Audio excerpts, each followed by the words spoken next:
दोस्तों नमस्कार। आज हम बात करेंगे बिहार स्टूडेंट क्रेडिट कार्ड योजना के बारे में।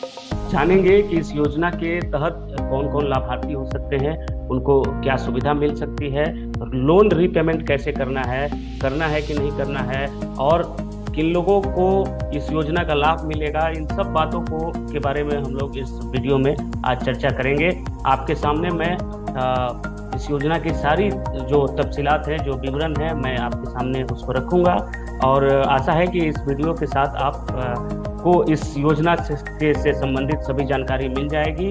कोई संशय आपका इसके बाद में कोई बाकी नहीं रहेगा।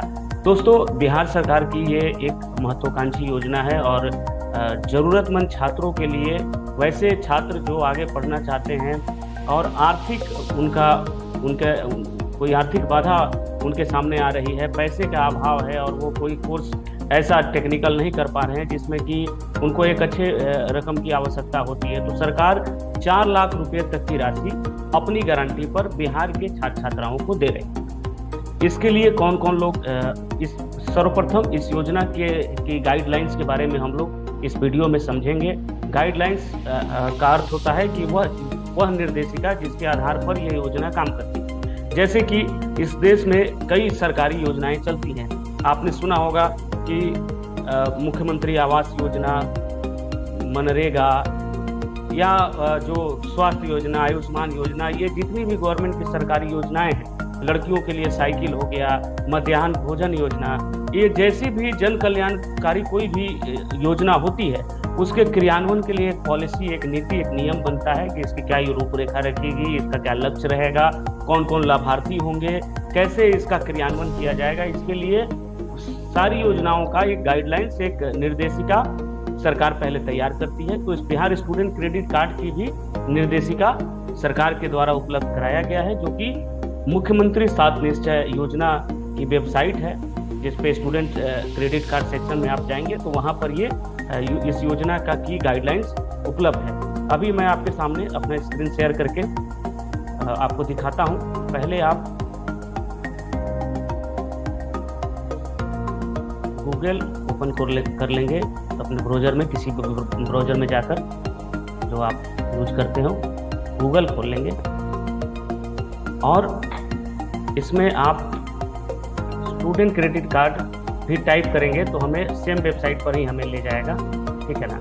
सिंपली हम लोग यहाँ पर टाइप करते हैं स्टूडेंट क्रेडिट कार्ड बिहार। देखिए, ये आपको सीधा उसी वेबसाइट के पर ले जाएगा जिसका नाम है मुख्यमंत्री 7 निश्चय योजना, www.7निश्चय/युवा-मिशन.बिहार.gov.in। अभी इसको हम लोग खोलते हैं। अब देखिए, इसमें बहुत सारा सेक्शन है क्योंकि ये कई योजनाएं मुख्यमंत्री 7 निश्चय योजना के तहत चलती हैं। हमें फिलहाल बिहार स्टूडेंट क्रेडिट कार्ड की जानकारी लेनी है, तो हम अभी बिहार स्टूडेंट क्रेडिट कार्ड योजना पर जाएंगे और देखिए जो ऊपर में जहाँ पर होम लिखा हुआ है उसके बगल में एप्लीकेशन स्टेटस है, उसके बगल में गाइडलाइंस है, इसको क्लिक करेंगे। इसमें पहली योजना जो है वो बिहार स्टूडेंट क्रेडिट कार्ड योजना है। इसको जब क्लिक करेंगे तो हमारे सामने एक PDF जो इसका गाइडलाइन है वो खुल जाएगा।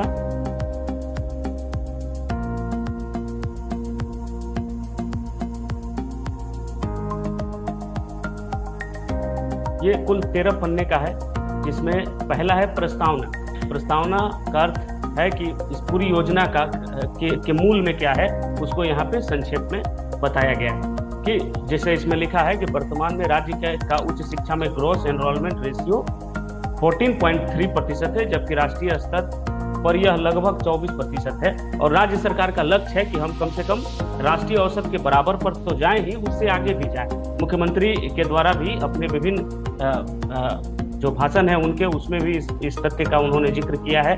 तो ये इसकी प्रस्तावना है और इसीलिए यह योजना लाई गई है, बिहार स्टूडेंट क्रेडिट कार्ड योजना। अच्छा, इसका लक्ष्य क्या है? इसका प्रति वर्ष हर फाइनेंशियल ईयर में अलग अलग लक्ष्य होता है। जैसे 2018-19, 19-20, 20-21 का लक्ष्य यहाँ पर आपको लिखा हुआ है कि इसमें कितने छात्रों को दिया जाएगा। 20-21 में ये करीब 1 लाख छात्रों को दिया जाएगा और उसके बाद के भी छात्र अगर आते हैं तो उनको भी इस योजना में समायोजित किया जाएगा। लेकिन लक्ष्य सरकार अपना एक निर्धारित करके चलती है कि हमें इतने छात्रों को तो कम से कम उसमें जोड़ना ही है। तो अब थर्ड इसका लाइन है, योजना के लिए पात्रता, कौन एलिजिबल है, किनको मिलेगा। इस योजना में स्पष्ट कहा गया है कि इस योजना के तहत बिहार राज्य के वैसे निवासी जिन्होंने बिहार राज्य के किसी भी बोर्ड से, अब किसी भी बोर्ड का मतलब है वो बिहार बोर्ड तो है ही, साथ ही आप यदि सीबीएसई से किए हैं, आईसीएसई से किए हैं, बी बॉस से किए हैं, एनआईओएस से किए हैं, राज्य के अंदर में किसी भी स्कूल से किए हैं, तो आपको इस योजना का लाभ मिलेगा यदि आप बिहार के निवासी। अच्छा, सरकार का यह भी कहना है इस गाइडलाइंस के हिसाब से कि जो सीमावर्ती जिले हैं अन्य राज्यों के, जैसे हमारा बॉर्डर बिहार का लगता है उत्तर प्रदेश से, तो उत्तर प्रदेश का जो बॉर्डर का जिला है जैसे बलिया हो गया, या जैसे आपको गाजीपुर हो गया, देवरिया हो गया, इन जिलों के से भी, जैसे अब जो उस बॉर्डर एरिया में जो बच्चे रहते हैं, कई दफा वो उस जिले में जाकर के भी फॉर्म भर देते हैं और वहां से भी अपनी 12th की परीक्षा देते हैं। तो और झारखंड से जो जिले लगते हैं हमारे, जो नवादा वगैरह हो गया, ठीक है, औरंगाबाद वगैरह का जो जिला है, जो जिनका बॉर्डर झारखंड से शेयर होता है, या बंगाल से जो भी हमारे सीमावर्ती राज्य हैं जिनका बॉर्डर का जिला हमारे राज्य से लगता है, उनके भी वैसे छात्र जो बिहार के हैं वहां से भर्ती हैं, उनको भी इस योजना का लाभ मिलेगा एज पर द गाइड। अब पहला लाइन यही है कि विद्यार्थी द्वारा बिहार एवं अन्य राज्य या केंद्र सरकार से संबंधित नियामक एजेंसी द्वारा मान्यता प्राप्त शिक्षण संस्थान में उच्च शिक्षा हेतु नामांकन लिया गया हो या नामांकन के लिए चयनित। तो वैसे बच्चे, पहली तो क्राइटेरिया यही हो गया कि 12th जो आपको हम बता दिए कि बिहार के अंदर में होना चाहिए या सीमावर्ती जिलों से होना चाहिए। और इसका जो पहला इसमें दिया है एनेक्सर, उसमें स्पष्ट है कि आपको किसी भी वैसे नियामक में, किसी भी ऑटोनॉमस बॉडी हो या कोई एलिजिबल इंस्टीट्यूशन हो जिसको कि सरकार से मान्यता प्राप्त हो या राज्य से मान्यता प्राप्त हो, विश्वविद्यालय से मान्यता प्राप्त हो, वैसे ही इंस्टीट्यूशन के लिए आपको ये मिलेगा।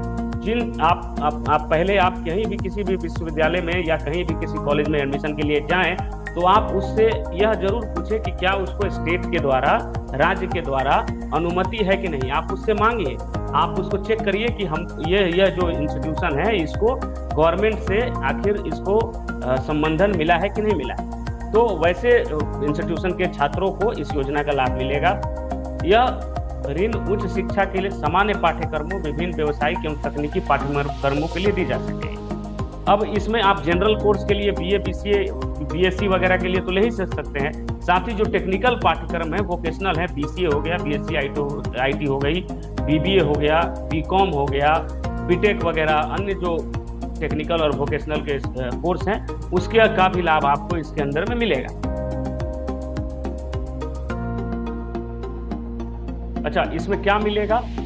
आप जो मैंने कह रहा था, मैं अभी बता रहा था कि जो सीमावर्ती जिले हैं वहां पर भी यहाँ पर स्पष्ट है कि जो सीमावर्ती जिले हैं जिनका बॉर्डर लगता है झारखंड, उत्तर प्रदेश, पश्चिम बंगाल, उनके जो भी 10वीं या 12वीं से जो उत्तीर्ण छात्र हैं जो बिहार के निवासी हैं, उनको भी इसका योजना का लाभ मिलेगा। अब इस योजना के लाभ में क्या क्या सम्मानित है उसका भी यहाँ पर विवरण दिया गया है। आवेदक विद्यार्थियों के हॉस्टल में रहने की स्थिति में आवेदक के शैक्षणिक संस्थान को राशि उपलब्ध कराई जाएगी। मान लीजिए आपने किसी ऐसे कॉलेज में एडमिशन कराया जहां पर उस कॉलेज या इंस्टीट्यूशन का खुद का हॉस्टल है, तो वैसे में वह अमाउंट उस इंस्टीट्यूशन को दिया जाएगा। लेकिन यदि उस इंस्टीट्यूशन के पास खुद का हॉस्टल नहीं है तो आपको वहां पर किराए पर रूम लेकर के, या आपको बाहर में कोई जो प्राइवेट पीजी वगैरह है वहां पर आपको रहने के लिए, आप हॉस्टल के खर्च के लिए सरकार आपको पैसा देती है। और इसके लिए एक स्लैब बना है कि किस शहर के लिए हम कितना देंगे। अब मान लीजिए कि जो खर्च आपको पटना में है वही खर्च आपको बेंगलोर और दिल्ली में नहीं रहेगी, इसलिए सरकार ने शहरों को वर्गीकृत किया है। जो हमारा बिहार का राजधानी पटना है वो बी में आता है और इसके लिए 4,000 रुपये की राशि प्रति माह बच्चों को प्रोवाइड किया जाता है, यानी एक साल में आपको 48,000 रुपया उसके लिए दिया जाता है। इस योजना के लिए आप और भी एक चीज ध्यान दीजिएगा कि आवेदक की आयु 25 वर्ष से अधिक नहीं होनी चाहिए। 25 वर्ष से अधिक कम के बच्चों को इसका लाभ मिलेगा, 25 वर्ष से अधिक के छात्रों को नहीं मिलेगा यदि उनको यूजी कोर्स के लिए चाहिए। और यदि आप पीजी के लिए अप्लाई कर रहे हैं यानी ग्रेजुएशन के बाद के कोर्सेज के लिए, तो वैसी स्थिति में आपके लिए जो मैक्सिमम एज की लिमिटेशन है वो 30 वर्ष की है। इसमें एक और ध्यान देने वाला तथ्य है कि यदि आवेदक के पास एक स्तर की उपलब्ध उपाधि है तो उसी स्तर की उपाधि के लिए आपको दूसरा लोन नहीं मिलेगा। यानी कहने का मतलब है कि यदि आपने बीए कर लिया और अब आप बीसीए करना चाह रहे हैं या बीबीए करना चाह रहे हैं तो आपको वो नहीं मिलेगा, क्योंकि वह एक ही स्तर का है, ग्रेजुएशन ही है। 3 साल का जो ग्रेजुएशन है उसको दोबारा करने के लिए आपको लोन नहीं मिलेगा। हाँ, पीजी करने के लिए आपको मिल जाएगा। इसलिए आपको यह ध्यान देना होगा कि आपको एक ही बार एक कोर्स के लिए मिलेगा। आप चाहेंगे कि हम बीए कर लिए और अब हम टेक्निकल कोर्स करें तो वैसी स्थिति में आपको नहीं मिलेगा, एक बार में एक ही कोर्स के लिए मिलेगा।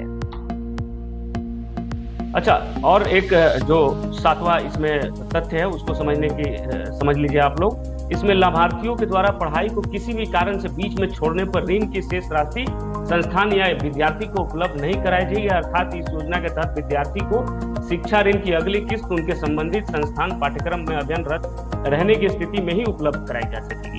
अब इस तथ्य को समझ लीजिए कि यदि आपने एडमिशन लिया, फर्स्ट ईयर में आप पढ़ाई किए, सेकेंड ईयर में अगर आप नहीं पढ़ते हैं तो आपको या आपके इंस्टीट्यूशन को उसके लिए पेमेंट नहीं किया जाएगा, बल्कि आपको उसका चुकाना पड़ेगा। आपने पढ़ाई के लिए आप इस ऋण को लिया है और आप पढ़ाई बीच में छोड़ते हैं तो लक्ष्य पूरा नहीं होता है, जो सरकार का उद्देश्य है वह पूरा नहीं होता है। ऐसी स्थिति में वो आपसे ऋण वसूल भी सकता है बीच में, अगर बीच में पढ़ाई आप छोड़ते हैं। इस योजना का आवेदन करने के लिए आपको क्या करना होगा? आवेदन करने के लिए आपको वही है जो पहले आपके, अगर आप इसके लिए योग्य हैं, बिहार से हैं, आपने इंटर की पढ़ाई की है बिहार के अंदर में रह करके या सीमावर्ती जिलों से, तो आप अपने सभी दस्तावेज को लेकर के, दस्तावेज में आपको क्या क्या लेना होगा?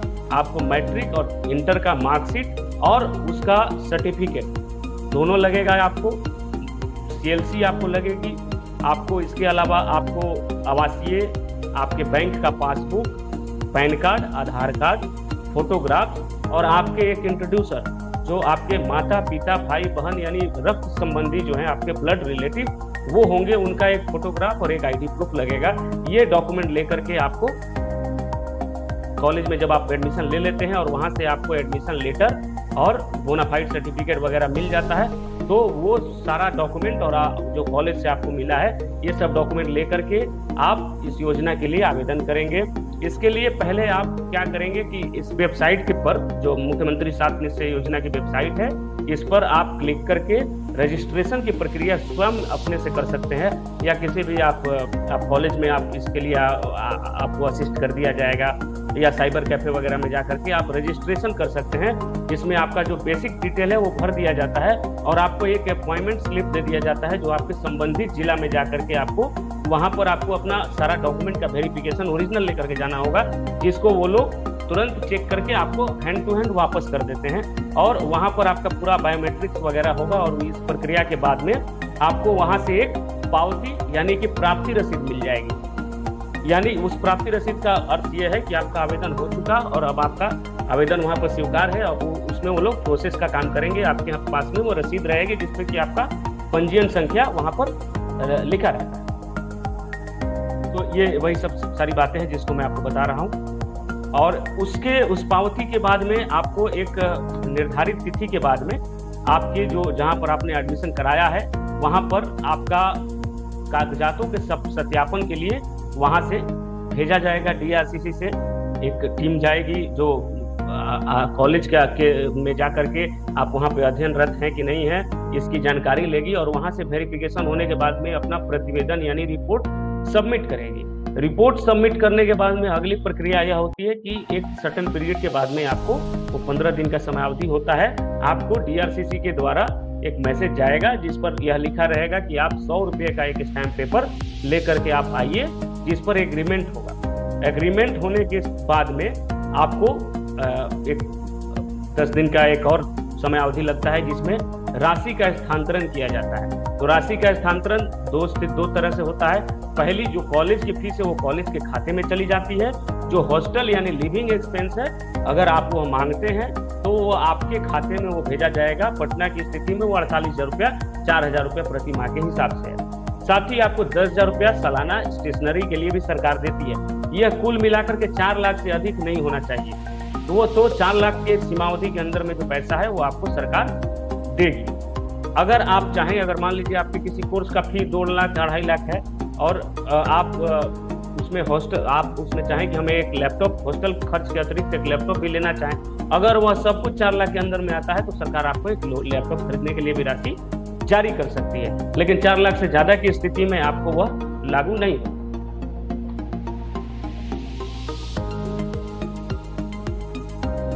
इस गाइडलाइंस में पूरा जो काम है वो किस तरीके से होगा और कितना समय अवधि लगेगा, इसको भी स्पष्ट किया गया है।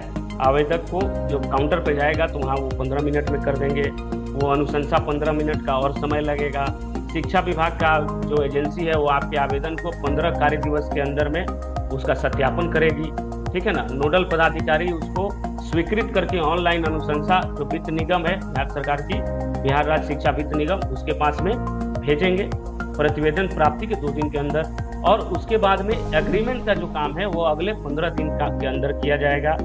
और उसके पर नो ऑब्जेक्शन सर्टिफिकेट या कोई आपत्ति है, कोई त्रुटि है, कोई दिक्कत है तो वो उसको सुधार करके आपको निगम को वापस उपलब्ध कराने के लिए 15 कार्य दिवस का समय लगेगा। और इकरारनामा यानी एग्रीमेंट हस्ताक्षर होने के बाद राज्य सरकार शिक्षा वित्त निगम को इसकी ऑनलाइन प्रति उपलब्ध कराएगी इकरारनामा की तिथि। और उसके बाद में जब आपका एक एग्रीमेंट वित्त निगम शिक्षा वित्त निगम बिहार सरकार को चला जाता है तो 10 कार्य दिवस के अंदर में आपको राशि स्थानांतरित कर दी। अब हम आते हैं ऋण की राशि अगली किस्तों का भुगतान। अब एडमिशन के बाद आपको पहली राशि तो सरकार ने दे दी, दूसरी राशि कैसे आप देंगे?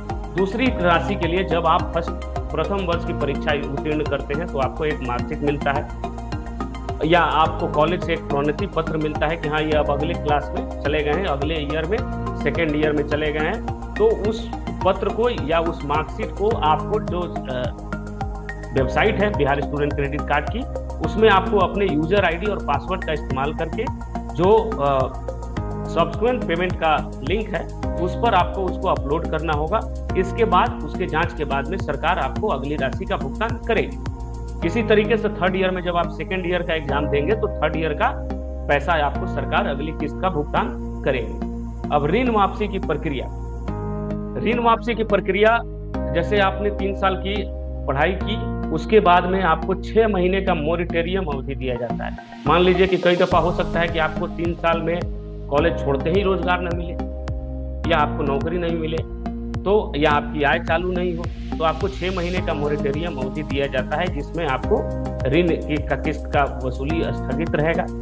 और यदि आपका फीस 2 लाख रुपए तक का है तो 60 किस्त में 4 लाख रुपए तक का आपने ऋण लिया है तो 84 किस्तों में इसको वापस करना होगा। छात्राओं के लिए लड़कियां जो है उनके लिए 1% ब्याज लगता है और जो लड़के हैं उनके लिए 4% का ब्याज लगता है। इसकी वापसी क्या कैसे होगी?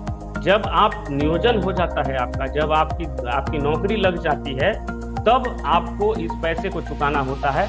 अन्यथा यह जो राशि है जो आपका जो किस्त चुकाना है वो आपका स्थगित रहता है।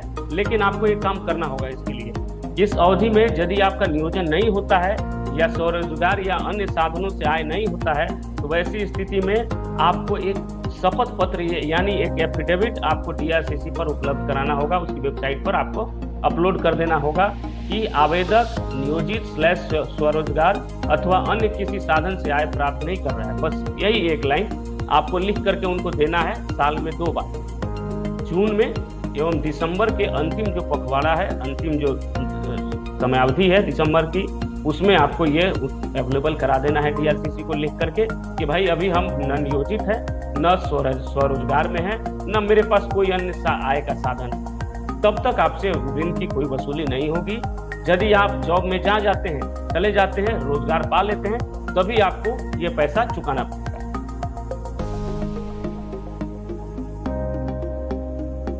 तो आशा है कि इस गाइडलाइंस के हिसाब से आपने सभी तथ्यों को अच्छे से समझ लिया होगा।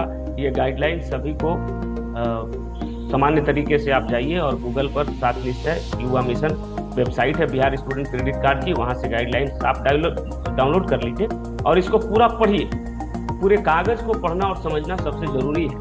तो पढ़ लेंगे, सारा भ्रम दूर हो जाएगा। कोई कहता है कि सब ऋण वसूली होने लगेगी, आपको जबरदस्ती पैसा वसूलने लगेगी, जी नहीं। सरकार का यह लक्ष्य है कि हमारा जो छात्र है, जो हमारा बच्चा है बिहार का, बाहर में जो मजदूर के रूप में जाता है वह मजदूर के रूप में न जाए। अगर वह जॉब के लिए बाहर जाता है तो वह एक सक्षम युवा बन के जाए, वह एक ऐसा बच्चा बन के जाए, ऐसा एक एस्पिरेंट बन के जाए कि उसको जॉब, सम्मानजनक जॉब मिले और वो एक टेक्निकल और प्रोफेशनल कार्य करने के लिए सक्षम हो सके। तो वैसे छात्रों को समर्थ और सक्षम बनाने के लिए ये योजना है और आशा है कि आप इस गाइडलाइंस को आप पढ़ेंगे और समझेंगे और समझने के बाद में इस योजना का लाभ लेंगे। साथ ही मैं आपको एक वीडियो भी अभी दिखाना चाहूंगा। तो एक बात हम कह देते हैं, बच्चों को पढ़ाइएगा जरूर। इंटर के बाद आगे हमारे यहाँ बच्चे कम पढ़ते हैं, लड़कियां कम पढ़ती हैं।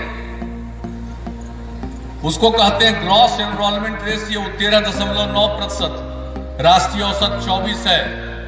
हम लोगों ने मन बनाया है कि राष्ट्रीय औसत से भी ऊपर जाएंगे, 30% तक कम से कम ले जाएंगे कि इंटर के बाद भी आगे पढ़े।